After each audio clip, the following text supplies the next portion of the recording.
மத்தியானமாக சாப்பிட்றக்கு ஏதாவது செஞ்சு கொடுமா அப்படின்னு பசங்கள்லாம் கேட்டாங்க. சரி பொரி வாங்கிட்டு வந்திருக்கோம்ல, அதை வச்சு ஏதாவது செஞ்சு தரேன் பாப்பா அப்படின்னு சொல்லிட்டு, சரி காரப்பொரி செய்யலாம் அப்படின்னு சொல்லிட்டு அதுக்கு தேவையான பொருட்கள் எல்லாத்தையும் எடுத்துகிட்டு வந்தாச்சு. பொரி எல்லாத்தையுமே ஒரு பாத்திரத்தில் கொட்டி அதில் வந்து பெரிய வெங்காயத்தை நல்லா சின்ன சின்னதாக கட் பண்ணி போட்டாச்சு. அதுக்கப்புறம் மல்லித்தலையும் நல்லா பொடி பொடியாக அரிஞ்சு அப்படியே மலைச்சாரல் மாதிரி மேலே தூவி விட்டாச்சு. எனக்கு தேவையான பொருட்கள்லாம் எங்கள் பாப்பா பக்கத்தில் உட்காந்து எடுத்து கொடுத்துட்டு நான் எப்படி என்னென்ன போட்டு சேர்க்குறேன் அப்படின்னு சொல்லி பாப்பாலும் பக்கத்தில் உட்காந்து பார்த்துக்கிட்டே இருக்குது. எப்போதுமே சிக்கன் மசாலா தான் போட்டு செய்வோம். இந்த தடவை சிக்கன் மசாலா இல்லை, அதனால் மீன் வறுவல் பொடி தான் போட்டு செய்ய போகிறான். அப்படியே அந்த மீன் மசாலாவையும் லைட்டாக நம்ம காரத்துக்கு ஏற்ற அளவுக்கு போட்டாச்சு. பாப்பா மசாலா பொடி போடையிலே சொல்லிடுச்சு, அம்மா காரமாக கம்மியாக போடுங்க, நிறையா போட்டுறாதீங்க அப்படின்னு சொல்லிட்டு.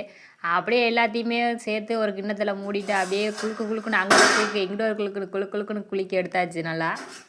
அப்படியே அதுக்கு மேலே லைட்டாக ஒரு அரை எலுமிச்சம்பழத்தை லைட்டாக பிணிஞ்சு விட்டுட்டு சாப்பிட்டு பார்த்தா அவ்வளோ ஒரு டேஸ்ட்டு. அப்படியே கிண்ணத்தோடு வச்சு நானே பசங்க எல்லாம் சுற்றியில் உட்காந்து சாப்பிட்டுட்டு இருந்தோம்.